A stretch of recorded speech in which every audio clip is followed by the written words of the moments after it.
Hi, everybody. My name is Julio Franco. I'm the Chief Customer Officer at Zappi.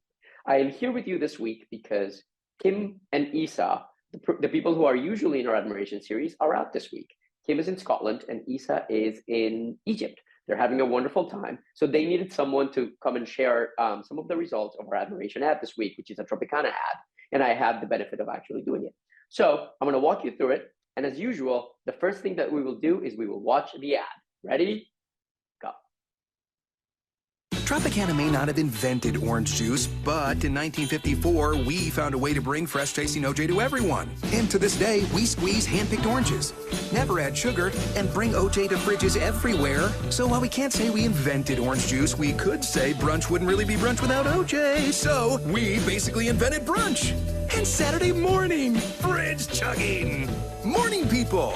And we're not done yet, because we're Tropicana Pure Premium, the juice that starts it all. Let's dissect that a little bit. Let's dissect the imagery first, and then we can dissect a little bit of the conversation within the ad. As you can see, the ad opens up with a pour of orange juice with a really kind of like colorful but clean background. And then from there on, as you can see, every single one of the images on the ad actually have a product or a brand imagery. We're going to see that when we look at the results, but that is a key area where you can see those brand cues or category cues throughout the entire ad. Then let's look into the music of it. It has upbeat music throughout the entire ad that actually goes up in tempo as the ad progresses. And then finally, the voiceover. The voiceover is the narrator referring to the history of Tropicana, taking us back to 1954 about the way in which they were able to produce the orange juice and make sure that it was in a scalable way and people could actually enjoy it across the globe. And then they started making an increasing number of outrageous claims around Tropicana. They do that in a humorous way, and the increase of it was obviously the intent. Now, what we're going to look at in terms of the platform is if those intents, the cues that they utilize, actually work with the results of their advertising, and if consumers understood it that way. Okay? This is obviously the admiration series. So most of the ads that we display are really well-performing ads. And as you can see, this ad performs really well. It performs within the top 15 ads in terms of the sales impact, and the top 3 ads in terms of the brand impact. All of the metrics that we have that are driving this single metric scores are either performing at the norm level or even higher, particularly when it comes to the brand side. So if you can see, the unaided brand recall was very high, the claim attention was very high, the uniqueness was very high. Everything was really, really high, which is why it is on the 97th percentile. And then from a sales perspective, that was also the case. So let's start dissecting these numbers to try to understand why this ad performed so well. The first thing that I will want to share with you is the emotion. I'm going to click on this and you're going to see how the emotion drives, because as you can see, it's a humorous ad, right? That is actually trying to drive a good degree of humor around it. And we're going to see that with the emotional response. We're going to try to understand love, and then at some point, once Tropicana starts making those outrageous claims, we're going to try to see if the humor actually resonates and if we see the laughter aspect of it starting to pop up. Ready? Let's see. Not have invented orange juice, but in 1954, we found a way to bring fresh tasting OJ to everyone. And to this day, we squeeze hand-picked oranges, never add sugar, and bring OJ to fridges everywhere. So while we can't say we invented orange juice, So as you can see, both the love and the like of the ad are performing really well. They are performing either on norm or above the norm, particularly for the liked aspect of it. So it has positive and active emotions throughout the entire ad. Now, the funny thing is here, on the 15th second, that's when they start making those claims, right? They start saying that, we can't say that we invented brunch.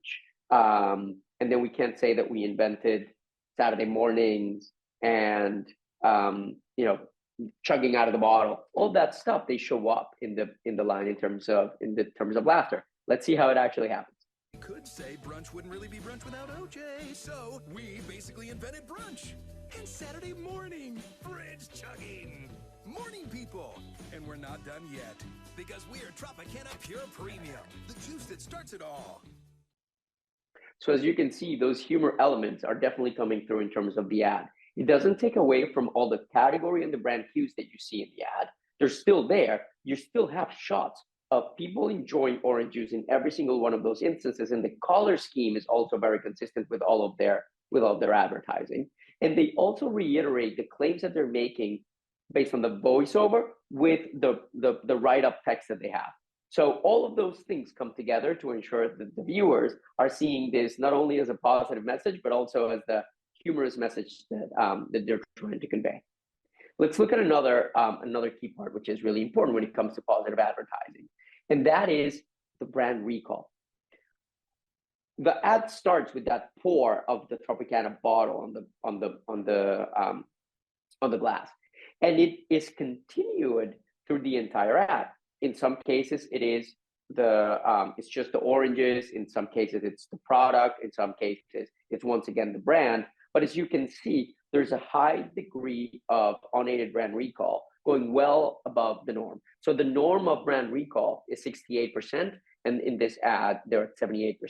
Now, one of the benefits that Tropicana has is that they are the market leader, right? They represent roughly a third of the whole market share of the category. So they're able to push not only their brand, but also category cues that ultimately get attributed to the brand anyway.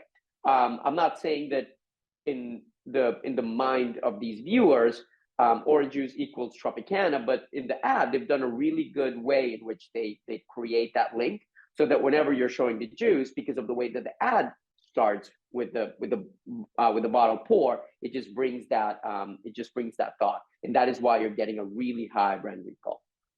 Now, let's look at another area which is really important that is also able to drive very successful advertising, and that is the impact on sales. So our methodology utilizes a pre and post exercise where respondents, when they view the ad, they actually go through a clutter reel. So they ultimately watch a portion of a show, they watch several ads without knowing which is the ad that they're evaluating, and then they watch a show as well. And we do a pre-post exercise on purchase intent. It is deceivingly simple, but we've correlated that with all sorts of sales data and marketing mix model data to know that it's very indicative of what actually happens in the marketplace. And as you can see here from the results, it's pretty dramatic, right? You have a before exposure of 19% attributed to Tropicana that grows up to 45% in terms of purchase lift, which is quite big, right? It's well above the norm. The norm is around 18%, and this is at 26%. So it's definitely having an impact around that purchase intent that is driving. If you can compare that to all of the other competitors, they're usually actually losing on the uplift, right? So Tropicana is actually stealing a lot of that uplift that is coming from the ad, which is why that sales score is pretty high. Let's look at another metric that is also key of driving the success of this ad, and that is the nuance associated with it. So there's a lot of imagery there. So I started to dig a little bit deeper to try to understand why were respondents responding so well to the ad, and I started looking at some of the verbatim, and I saw that that the positive areas of it, or the likes from it, it's happening at very different stages. So the design elements are really important, and that is the area that I wanted to go to. So I wanted to understand the design elements, because when I saw the ad, it also spoke Tropicana to me. And I wanted to understand if that was what respondents were looking at as well. And as you can see, we have some really key ads. This is the first one that I saw and the one that I will read, which is, it says the following: I like the music and vibrant colors, the smiling faces and quirky jokes. Fridge chugging was funny. It was pleasant to watch and relatable for many ways that people of different ages, and makes me want to drink orange juice a lot. I have to agree with this. And then when you think about it, it is also very relevant in terms of seasonality. I live in the Northeast, I live in Boston, and I'm actually tired of winter. And the ad is really evocative of the summer, of people being outside, warm weather, which I also think is not done by chance. I think that bringing this into the lives of consumers when they're trying to live that life and starting to have the hopes of spring is something that Tropicana did strategically and really, really well. Then finally, we also see that all of the distinctive areas of the ad are things that respondents are recognizing as core part of what Tropicana is trying to do. So I looked into it and I wanted to understand the brand assets around it. And obviously, when you look at them at the high level, they're very obvious: the orange, the bottle, the juice, the Tropicana logo. But then I started looking at the verbatim. And as you can see, respondents are recognizing the fact that there's orange all throughout and that there are brand cues and category cues throughout. So all of these all come together to ensure that this is an ad that resonates with respondents, that is driving a lot of, it's creating a lot of mileage for Tropicana in terms of a brand perspective, but also in terms of the sales perspective. So at the end of the day, we end up with an ad that is performing extremely well. It actually sits on the 88th percentile of sales impact and the 97th percentile in terms of brand impact. So all in all, it's an excellent ad. Nice job, Tropicana.